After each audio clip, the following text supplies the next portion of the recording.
आणि ह्या प्रमाणे कुठच्या तरी हॉटेलमध्ये भेटल्या. तुमचं वय काय, तुम्ही काय करताय, आणि कॅप्टननी तुम्हाला चांगली कॅप्टनशिप दिली. आता तुम्ही कॅप्टनकडे जाऊन काय काय केलं ते कॅप्टनच सांगेल, बाबा आम्हाला काय माहिती. थांबा, उद्धवजी जरा बिझी आहे. मग भेटत नव्हते तर तुला कसं कळलं बिझी आहेत? हे मी कार्यकर्ती म्हणून सांगते. खोटारडी एक नंबर. तुम्ही कुठल्या मंत्रिपदासाठी काय करताय, काय काय वयाचं आपल्या पदाचं काय भान आहे की नाही. बऱ्याच कमेंट मध्ये आलंय नाव गोरे आणि काम मात्र काळे. इतक्या काळ्या हृदयाने भरलेली बाई. आणि भाषणात काय सांगतात, हो ना एकनाथ शिंदे. अरे वा. मग त्याच्यात प्रश्न पडला लोकांना, उंदीर कोण आणि मांजर कोण. लम गोरे हा महाराष्ट्रामध्ये आणि आमच्या शिवसेनेनी, शिवसेना प्रमुखांनी आणि उद्धवजींनी हा पडलेला धोंड्याला विधान परिषदच्या आमदारकी देऊन 24 वर्ष पक्षाने यांना एवढा मान सन्मान दिल्यानंतर पक्षासाठी काय काम तर शून्य काम. आणि जिथे पाव तिकडे धाव या बाईंचं वागणं आहे. ज्या सामाजिक काम करत मोठ्या होत आहेत, तृप्ती देसाई, त्यांनी जो आरोप केलाय ते आता म्हणतात मी प्रूफ देते. आणि ह्या आता दुसऱ्यांचे प्रूफ मागायला लागले. मुळामध्ये नीलम बऱ्याच कमेंट मध्ये आलंय नाव गोरे आणि काम मात्र काळे. इतक्या काळ्या हृदयाने भरलेली बाई. कधीच म्हणजे मी तर स्थापना आमच्या पक्षामध्ये 83 पासून काम करते. 90 आम्हाला पदं मिळाली आणि त्याच्यानंतर या बाईचा झालेला शिरकाव, तेव्हापासून मी या बाईला बघते. पक्षाच्या कामासाठी सगळं शून्य. माझा प्रोटोकॉल, मला कसं, मला काय, ह्याच्या पलीकडे यांची धावण आहे. जिथे जिथे अत्याचार झाले त्या त्या ठिकाणी आम्ही गेलो होतो, पण त्या आमदार असल्यामुळे जास्त तिथे नावारूपाला आल्या. याच्यामध्ये धुळ्यामध्ये जो अत्याचार झाला तेव्हा आम्ही होतो बरोबर. पण नेहमीच सगळं बाजूला ठेवायचं आणि फक्त आणि फक्त स्वतःला कसं इम्पॉर्टंट मिळेल एवढंच बघण्याचं काम करतात.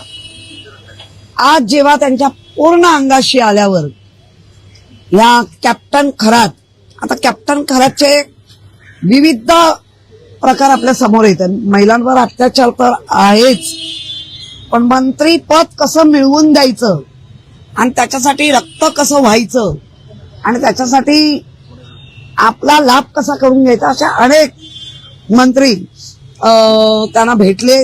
दीपक केसरकरांनी तर भांडात फोडलं 39 मंत्री. आता त्या 39 मधली ह्या असाव्या एक, म्हणजे आता परत प्रश्न आला 38 कोण. म्हणजे हे असे एकेकांची आता लाईन लागेल. आणि काय म्हणजे काय मिळवण्यासाठी तुम्ही काय काय करत होता. आता पण आपण गेल्या आठवड्याचं जर पाहिलं तर ज्या पद्धतीने उद्धवजींवर बोलल्या अख्ख्या आणि वर त्यांना माहिती आहे की आपली आता थू थू होणार आणि वर बोलतायत की आता मला ट्रोल होईल. खरं म्हणजे तुम्ही ट्रोल करण्याच्या पण लायकीचा नाही, पण तुम्ही ज्या सभेमध्ये ज्यांच्या मुळे गेलात, विधानसभेने काय पाहिलं गेल्या 2022 पासून, आधी तर पाहिलंच, पण इतकं खाली गेलेलं, त्याची गरिमा एवढी खाली नेलेला विधानसभा कधी कोणी पाहिली नव्हती. ती विधानसभा त्यांनी 2022ला 20 जून 2022 सभागृहाने पाहिलं. आणि मग एक एक एक एक आणि त्या उड्यामध्ये ह्या बाईची उडी काय, तर आम्ही जात होतो, आम्हाला भेटत नव्हते. अहो मी ज्या वेळेला बंगल्यावर जायची, मग त्या मुख्यमंत्री बंगला असो ना, आता मातोश्री, आम्हाला कधी कधी सांगण्याची ही बाई हिंमत करायची, थांबा उद्धवजी जरा बिझी आहे. मग भेटत नव्हते तर तुला कसं कळलं बिझी आहेत? हे मी कार्यकर्ती म्हणून सांगते. खोटारडी एक नंबर. आणि बुद्धी चातुर्य ते पण तू तुझ्यासाठीच वापरलंस, ते पण त्याचा उपयोग पक्षासाठी झाला नाही. श्रमदान तर तू कधी केलंच नाही. त्यामुळे एक दिखिल्लास खोटं बोलणारी बाई जर कोण असेल, मला एकदा आठवतं, मी त्यांच्या गाडीत होती आणि एका पोलिसाने फक्त उठला नाही, त्याचं लक्ष नव्हतं, तरा तरा केबिन मध्ये गेल्या, फोन लावला, त्याला वर बोलवलं, त्याच्या वरिष्ठाला वर बोलवलं आणि इतक्या अद्वता त्याला बोलल्या. तेव्हा माझ्या आणखीन लक्षात आलं, अरे बापरे, यांचे एवढे मोठे युगो आहेत, हे एवढं मान अपमान, याचा अर्थ यांना एवढंच हवं होतं.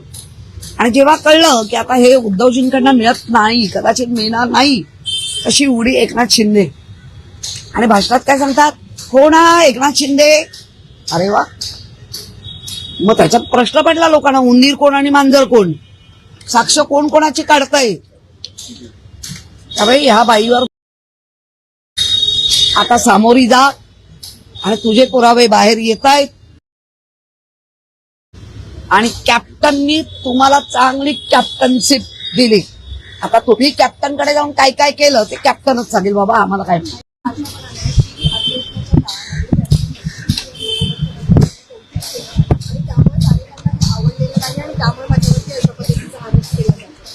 मुळात मुख्यमंत्री आणि उपमुख्यमंत्री निरोप समारंभाच्या वेळी जे करतात त्याला जर ह्या मोठ्या स्वतःचं एक क्रेडिट किंवा काय म्हणतात त्याला, काहीतरी मला चांगलं, तर मग त्याच्यावरच कळतं नाही केवढा येडपटपणा आहे. केलं ना मुख्यमंत्री आणि उपमुख्यमंत्र्यांनी, सर्वांसाठी केलं, तुझं पण केलं. आणि आम्हाला पोटदुखीचा काय प्रश्न, कोणालाच. तुझं पोट एवढं आहे की तुझं ते भरतच नाहीये, त्यामुळे पोटदुखीचा काय प्रश्नच येत नाही. काही आपण बघतोय की दर काही दिवसांनी शिंदे गटातनं चर्चा व्हायची की ऑपरेशन टायगर करेल, राष्ट्रवादीचे आणि उभाटाचे काही खासदार पुरतील. मात्र माहिती मिळते की आता दिल्लीत भाजपाच्या वरिष्ठांनी शिंदेना शांत राहण्याच्या सूचना दिल्या. बघा,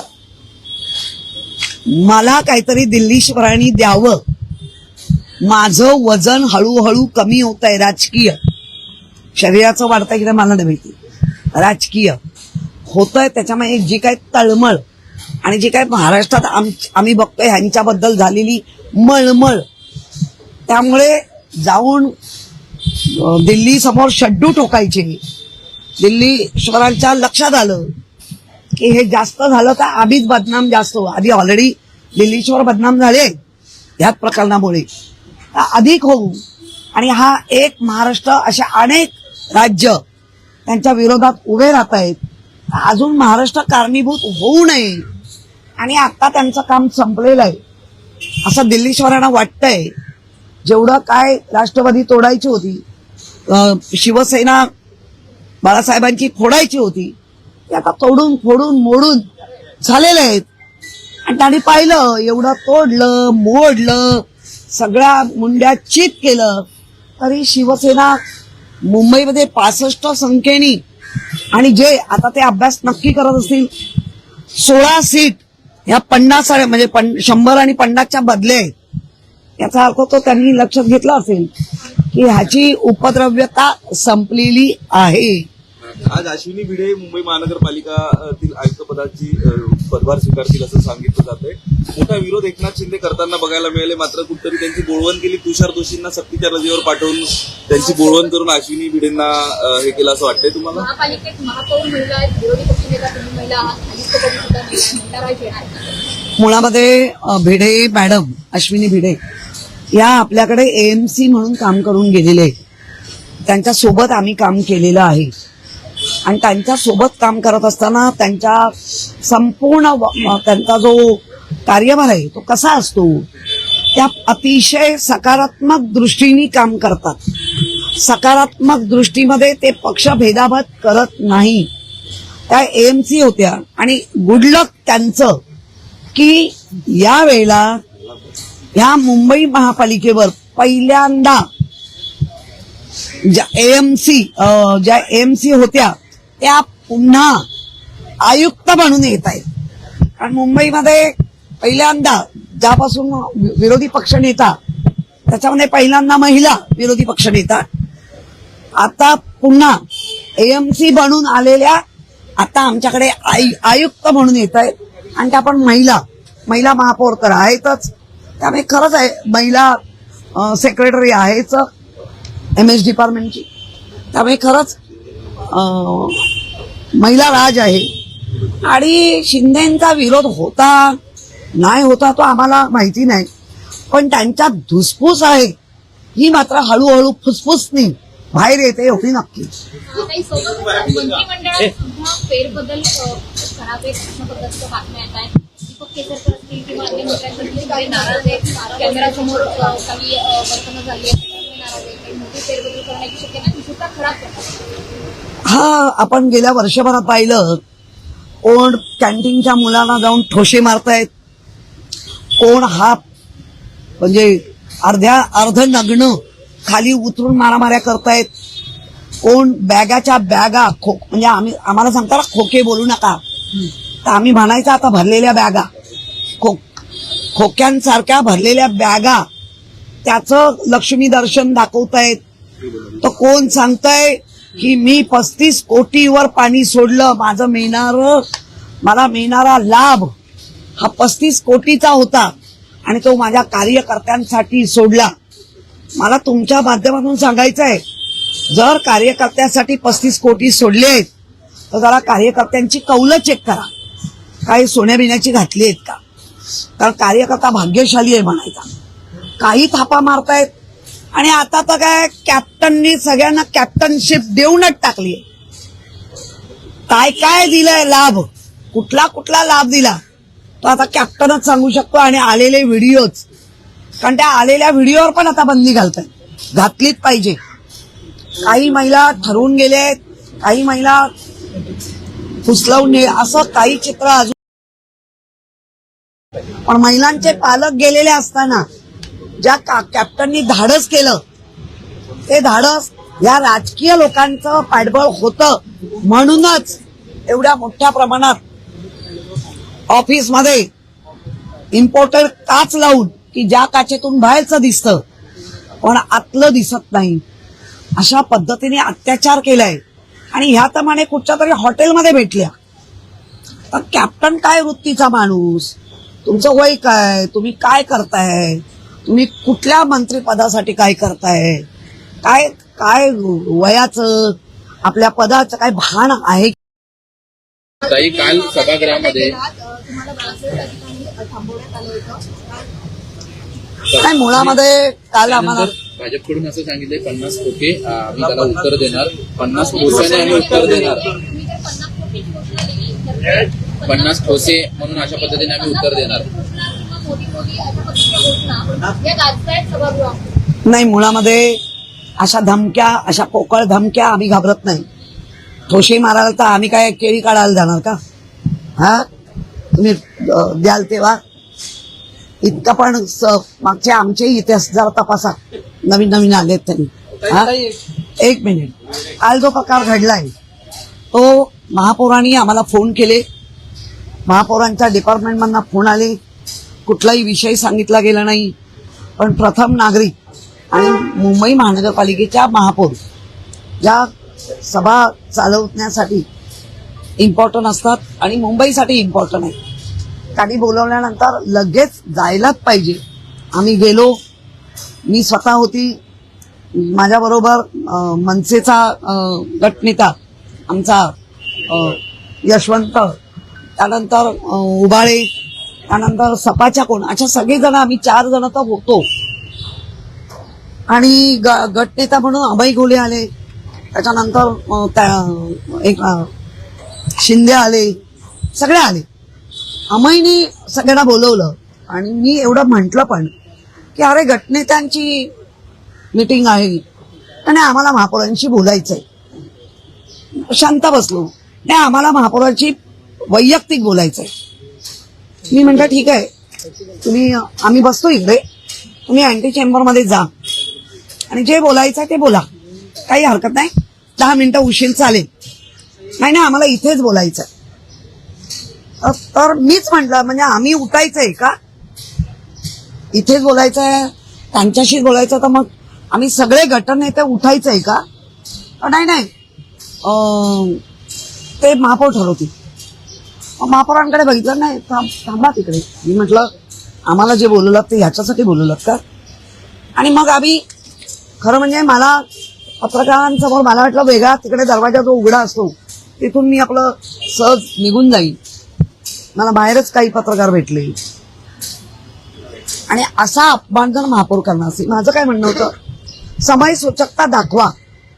त्यावेळेला त्यांनी अमयला सांगायला हवं होतं, अमय तुझा कुठलाही विषय असू दे पण गटनेता पहिला करते आणि मग तुला घेते. जर अशाच गोष्टी होणार असेल तर तुमच्या दालनात आम्ही येतो. एक तर तुमच्या दालनात काही ती सिक्युरिटीची म्हणा, MS डिपार्टमेंटची म्हणा किंवा कोणी जात आहे कोणी येत आहे. त्यामुळे कसं मुंबईकर आहेत, खूप चांगलं काम करतायत असं त्याच म्हणतायत. आम्ही येऊ दे गर्दी, ती गर्दी आम्हाला माहिती आहे. ज्यांनी कधीच महापालिका पाहिली नाही, संघाणी विघाणी, ते सगळे येत आहेत. अगदी मोठी मोठी कमळं लावून येत आहेत. सगळं आम्हाला माहिती आहे. त्यालाही आमचा विरोध नाही. मग करा काय तो एक, पण अपमान करायचा तुम्हाला अधिकार दिला नाही.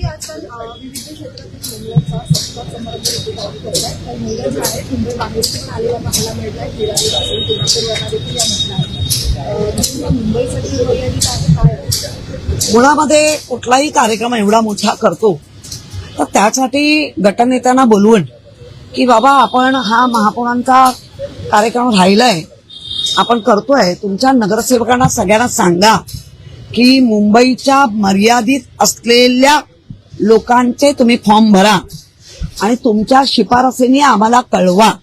पण तसं काय झालेलं दिसत नाहीये. आणि म्हणून मग त्या कुठल्या नगरसेविकेनी, भले आमच्या पण नगरसेविकेनी भरला असेल तर तो चुकीचा आहे.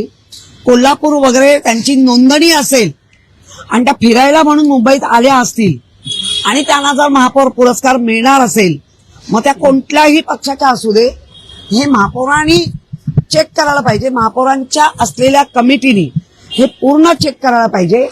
आणि कोल्हापूरवरनं, मीरा भाईंदरवरनं फिरायला येणाऱ्याला जर तुम्ही तो पुरस्कार देणार असाल तर मला वाटतं चुकीचं आहे. त्या केलेल्या सामाजिक कामाची नोंद ही त्या कुठे करतायत, त्यांचा ऍड्रेस काय हा पाहिला जातो. पण ह्याच्यामध्ये आत्ताच मला कळलंय की कोल्हापूर आहे, मीरा भाईंदर, अशा 2-3 महिला आहेत. महिलाला दिलं पाहिजे, अजिबात माझी ना नाही. पण माझा आपला नियम आहे, मुंबईच्या आतल्याच, मुंबईच्या हद्दीमध्ये असलेल्याच महिलांना द्यायचं आहे. तुम्ही काय महाराष्ट्राचे मुख्यमंत्री नाही आहात, मी महापौर आहात. महाराष्ट्राच्या मुख्यमंत्र्यांबरोबर बरोबरी करायला एवढ्यात तरी जाऊ नका असं माझा प्रेमळ सल्ला असेल. मुख्यमंत्री ते मुख्यमंत्री आहे, पण जर मुख्यमंत्र्यांसारखं काम करायचं आहे तर मुख्यमंत्री किती दक्ष असतात ते पण त्यांचा गुण घ्या. एक प्रश्न असा आहे की पीओपी वरून सध्या पालिकेमध्ये गोंधळ पाहायला मिळतो. त्यांनी जे परिपत्रक काढलं त्याच्यामध्ये स्पष्टीकरण देताना पलटी मारलेली आहे. पालिकेने एक मोठा विरोधाभास हा समोर आलेला पाहायला मिळते. कशा पद्धतीने बघतात या सगळ्या कारण? एकीकडे ते म्हणतात मूर्तिकारांना रंग असेल किंवा माती असेल ती दिली जाईल, जे मंडपाच्या परवानग्या आहेत त्या दिल्या जातील. सगळ्या ह्याच्यात आता गोंधळ पाहायला मिळतो. पुन्हा एकदा कोविड काळापासून ह्या मूर्त्यांबद्दलचे प्रश्न निर्माण झाले. पीओपी असेल आणि आपल्याला दिली गेलेली माती असेल, ज्या आपण जी गणपतीसाठी माती दिली जाते त्याचं पण विसर्जन समुद्रामध्ये येऊन त्या काठावरचे जलचर मरतात आणि घट्ट बसतात. अर्थात छोटे छोटे मासे ते बाधित होतात, त्यांना त्रास होतो. आणि पीओपीनी तर कायच्या काय होतो, सगळ्यात मूर्त्या बाहेर येतात. त्यामुळे निर्णय 2000 ज्या वेळेला हे सुरू झालं त्यावेळेला आपण पॉन्ड चालू केली. मुंबईमध्ये पहिल्यांदा शुभा राऊळांच्या माध्यमातून महापौर कशा असाव्या, शिवसेनेच्या शुभा राऊळांच्या माध्यमातून पॉन्ड चालू केले गेले आणि त्याच्यात मूर्त्या विसर्जित होत होत्या. आज आमची पण घरातली मूर्ती 21 इंचाची असते. वरळी जांभोरी मैदानात मोठे 2 पॉन्ड तयार केले जातात. कुठेही मैदान न खोदता पॉन्ड तयार केले जातात. अभिजित आमचा पाटील करतो, आशिष चिमुरकर करतात, सुनील शिंदे सपोर्ट करतात, सचिन भाऊ नारळ फोडायला येतात. त्यामुळे ही सगळी मंडळी मैदानाला बाधित न करता पॉइंट करतात आणि त्याच्यातली मग माती ही जास्तीत जास्त सुकून चाळून घेऊन मग काही ठिकाणी वापरायला पण देतात. किल्ले बिल्ले बनवण्यासाठी लागणारी माती मिक्स करून ते वापरायला देतात. त्यामुळे त्याच्यावर निर्णय राज्य सरकारने लवकर घ्यावा. मूर्तिकारांचं अख्खं वर्ष त्या कार्यक्रमावर असतं, त्यामुळे असं काहीतरी घ्यावं. काही शेवटचा प्रश्न आहे. 1998 पासून ते 2025 पर्यंत नगरसेवक किंवा मग इतर जे महापालिकेत येणारे लोकप्रतिनिधी आहेत ते काही प्रश्न सूचना उपस्थित करतात. त्यावर अहवाल जो आहे तो आयुक्तांकडून येणं अपेक्षित असतो. पण आता ह्या 28 वर्षात 136 अहवाल जे ते अद्याप आलेले नाहीत. तुम्ही उपस्थित केलेल्या सूचना मागण्या या धूळ खात पडलेल्या असल्याची बाब समोर आलेली. नाही, आता जे घडलंय ते नेहमी त्याच्यावर आम्ही पण बोललेलो आहोत. पण मला आता अपेक्षा आहे या सगळ्या गोष्टीवर अश्विनी भिडे मॅडम अगदी चांगला प्रकाश टाकतील आणि त्यांचा जो कार्यकाल आहे पूर्ण तो यशस्वीरित्या विधान परिषदेच्या उपसभापती नीलम गोरे यांनीही भोंदूबाबा अशोक खरात यांची भेट घेतल्याचा दावा सामाजिक कार्यकर्त्या तृप्ती देसाई यांनी केला होता. मात्र आपण कधीही अशोक खरातची भेट घेतली नाही असं स्पष्टीकरण गोरे यांनी दिलंय. यावरून शिवसेनेच्या नेत्या किशोरी पेडणेकर यांनी गोरेंचा चांगला समाचार घेतलाय. त्यासह गोरेंनी विधान परिषदेत निरोप समारंभाच्या भाषणात पक्षप्रमुख उद्धव ठाकरे यांच्यावरही टीका केली होती. आता याला पेडणेकर यांनी जबरदस्त उत्तर दिलंय. पेडणेकर म्हणाल्या, बाळासाहेब ठाकरे आणि उद्धव ठाकरेंनी नीलम गोरेंना 24 वर्ष आमदारकी देऊन सन्मान दिला. गोरेंनी पक्षासाठी शून्य काम केलं. जिकडे पाव तिथे धाव असं या बाईचं वागणं आहे. गोरे खराटल्या भेटल्याचा पुरावा तृप्ती देसाई देणार आहेत असं बोलले आहेत. मात्र गोरे आता दुसऱ्यांचा पुरावा मागत आहेत. नाव गोरे आहेत मात्र काम काळा आहे. इतक्या काळ्या हृदयाने भरलेली ही बाई आहे. 1983 पासून मी शिवसेनेत काम करत आहे. 1990 सालानंतर आम्हाला पदे मिळाली. नंतर गोरेबाईंचा शिरकाव झाला. तेव्हापासून बाईला बघत आहोत. पक्षात काम शून्य आहे. माझा प्रोटोकॉल मी मला कसं आणि मला काय या पलीकडे या बाईंची धाव नाहीये अशी टीका पेडणेकरांनी केली आहे. अत्याचार झालेल्या ठिकाणी आम्हीही गेलो होतो, पण गोरे आमदार असल्याने जास्त नावारूपाला आल्या आहेत. नेहमी आपल्याला कसं महत्व मिळेल हे पाहण्याचं काम गोरे यांनी केलंय. कॅप्टन खरातचे विविध अंग समोर येत आहेत. मात्र मंत्रिपद कसं मिळवून द्यायचं, त्यासाठी रक्त कसं व्हायचं हे लाभ करून घेण्यासाठी अनेक जण खराटला भेटलेले आहेत. केसरकरांनी 39 जण भेटल्याचं सांगितलंय. 39 मधील गोरे एक आहेत. परत प्रश्न आलाय 38 कोण आहेत. एक लोकांची नावे आता समोर येतील असं किशोरी पेडणेकर यांनी म्हटलंय. विधान परिषदेत गोरेंनी उद्धव ठाकरेंवर टीका केली. त्यांना माहित होतं नंतर आपल्याला थू होणार आहे. त्यामुळे गोरे म्हणाल्या आपल्याला ट्रोल केलं जाईल. मात्र गोरे ट्रोल करण्याच्याही लायकीच्या नाहीयेत. 2022 मध्ये सत्तांतर झाल्यावर एक उड्या शिंदे गटात सुरू होत्या. त्यात या बाईची कुडी होती. मात्र गोरे म्हणायच्या आम्हाला उद्धव ठाकरे भेटत नव्हते, परंतु मी वर्षावर किंवा मातोश्रीवर गेल्यावर आम्हाला ही बाई सांगायची थांबा उद्धवजी व्यस्त आहेत. अरे उद्धव ठाकरे भेटत नव्हते तर तुला कसं कळलं व्यस्त आहेत म्हणून.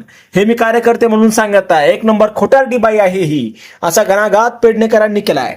गोरेंनी बुद्धिचातुर्य स्वतःसाठी वापरलंय, पक्षासाठी वापरलं नाहीये. श्रमदान कधी केलं नाहीये असा पान उताराच पेडणेकरांनी नीलम गोरे यांचा काढलाय. आता यावर तुम्हाला काय वाटतं तुमचं मत कमेंट बॉक्समध्ये लिहायला अजिबात विसरू नका. व्हिडिओ आवडला असेल तर जास्तीत जास्त शेअर करा. आणि आतापर्यंत मराठी जनता आपण आपल्या या चॅनलला सबस्क्राईब जर केलेलं नसेल तर चॅनलला सबस्क्राईब करा.